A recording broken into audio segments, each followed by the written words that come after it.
What's up, everybody? It's X Noel, and I am joined by Shawn. Say hi to the people again, Shawn. Hello, people. And if you watched our last video, it was about our dear friend Luke. It was a continuation of the first. But now we're going to bring you some actual COD-oriented shit. So, without further ado, we are going to be introducing our MW2 thoughts and previous experiences and everything, pros and cons and things like that. So, Shawn, you want to get us started here today? Okay. Call of Duty Modern Warfare 2 was released on November 10th, 2009. The creator was Infinity Ward, and the director was Jason West. The sales for this game are, according to IGN, as of November 2013, 22.7 million games are sold. But according to Mark Rubin, the producer of Modern Warfare 3, he said the game sales were between 28 and 29 million, which is a lot of games. Yes, pretty fucking interesting. A good bit of people buying this game, and a good bit of fucking people played this game for a good while after it was released. This game still is kind of it pops every now and again, just depending on when you play it. Like you see now, I'm having a little bit of trouble trying to find a lobby, a little bit, but hopefully we can get into a lobby real quick and show you guys some gameplay and what really MW2 is all about. So, what else you got for the people, Shawn?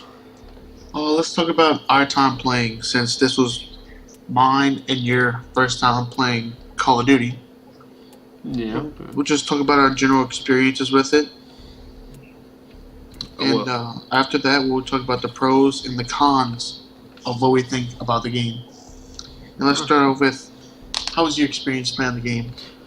Well, I guess I could go like this. The first time I played this game was at my cousin's house. They had moved down.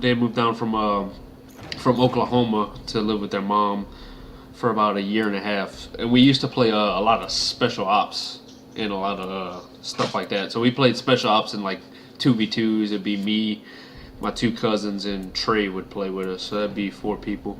And then we finally all got on. I got online first.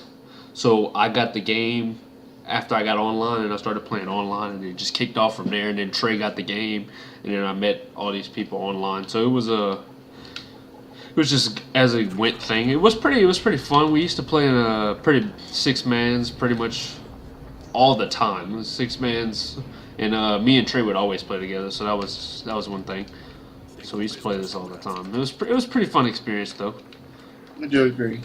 The way I was brought into it is I went on vacation with a family friend of my mom, and I had COD 4 when the game first came out, but never knew about online until Modern Warfare 2. When he was about 8 at the time. He said, "Oh, you have Modern Warfare 2." And I brought my PlayStation on vacation with us. He was like, "Oh, let's play." And I was like, "Play what?" He was like, "We can play private match." I was like, "What's that?" And then he showed me, and I still remember the first map we played was Terminal. I'd always go sit behind the seat of the entrance on the right and just wait for him to come in because I had no idea what I was doing. Huh. And after that, I got introduced late July, so I was kind of late to the game. When I got home from vacation, I told Mom, "Hey, I want to get online so I could play online." And we made my account, and then from there, the rest of the summer, I spent days playing this game. It was my first game, but I sucked, and I was addicted to it though. But this game will always hold a spot in my heart. Yeah, it's always that first COD that gets you going. I mean, I remember nothing but special ops. We used to play Michael Myers once we figured out what it was and how to play There it. used to be so many private match games. It would be a blast. Michael Myers, go on High Rise, go play Terminal, all those fun games. Fucking Man, I never really got into any communities like talking about, but I always thought about like playing in a clan or something, but I never really got around to it. Never really thought about it. During Modern Warfare 2, I had a little exposure. I was strictly a S&D player when I found out because I felt that was just the funnest. And then I met a couple people, and then we all started playing together. And I'm still friends with a lot of these guys. I had them out there on Snapchat. I have their cell phones. Oh yeah. Build great relationships through this game. Yeah, they said something about I think it was Jeff, wasn't it? He said about the people he met online. They're people online who were stereotyped, but he met those people and it was actually a lot different from what everybody says about people online. Shit Yes. like that. And don't give them your personal information. But not all people. They're still people. So I mean, it's not like they're all out to get you. I mean, it's a certain few. Let's say we were all the same age. We were all about 12 at the time. Yeah, it was a pretty old game. Once I got it, it was already out. It had already been out for like 6 months or some shit like that. So it had been out for a while. And now we can start talking about the pros to the game. And a big pro for me is the kill streaks they added, because this now added a lot more kill streaks than what we used to have from our 3-5-7 kill streak order. Yeah. And they also added in final kill cams to this, which is it was something major. Yeah, everybody wants to see how they die, and you don't want to be fucking just guessing. It also did a lot of good when you're trying to figure out where you died from, and where that person was, so you can go back and kill them if you really looked at the kill cam. A lot of people don't really look at it, don't really realize it was a luxury to have it when they added it. So you know. Another pro is they added a nuke was a pro and a con at the same time, because it was a cool kill streak, but somebody didn't have to play the objective. They would just get 25 kills with kill streaks, and then bam, they win the game like nothing. They didn't have to play the objective; they just automatically win.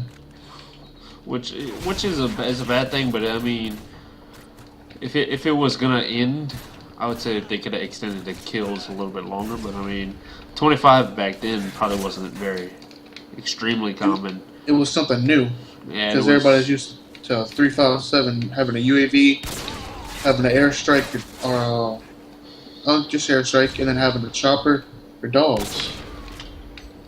Yeah, pretty much. There was no real variety, you could say, in that other games, but it's pretty Solid. But some of the cons are actually what stopped this game from being probably the best COD, and that is NoobTube and One Man Army. Oh, I got fucking noob tubed a minute ago, right in the middle of trying to kill somebody. It kind of pissed me off a little bit, but. And people exploited this. They exploited a lot of glitches on here, and the reason behind all these glitches not being patched is because they had Infinity Ward had a problem with Wes and Zampella, which were two people that worked for the company at the time. And what was reported is that Wes and Zampella had met with publishers Electronic Arts, which was EA at the time, and Infinity Ward found out, and they started a lawsuit against them, which then turned out to making 38 people from the Infinity Ward team leave Activision. And that's the reason why there's only 2 map packs in this game, because they didn't have people to make it.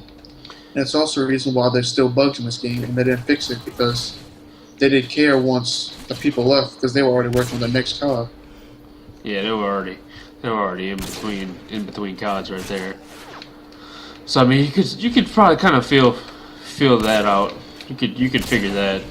I mean, you don't have the enough personnel to make it possible. I mean, then what's the point of Overall, continuing? I'd give this COD a 9 out of 10 just because it was my first COD. It had a good overall feel to it. If they wouldn't have noob tubes and One Man Army, or Danger Close, and people wouldn't exploit this could easily be a 10 COD. Yeah, this could probably be, this to me is the second to best COD. Maybe even in contention with tied for first, because honestly, it's pretty much what you want out of a COD. It's the ultimate package for a COD. It's exactly what you want and expect. So I mean, this COD always give me a 9.5, 10 out of 10 for me. Just I because wouldn't say this is my favorite COD either, but I'd say this one I have the most memories with. yeah, this one was just the overall fun. This was just straight memories. Like using this intervention is just nostalgia. This thing is so smooth.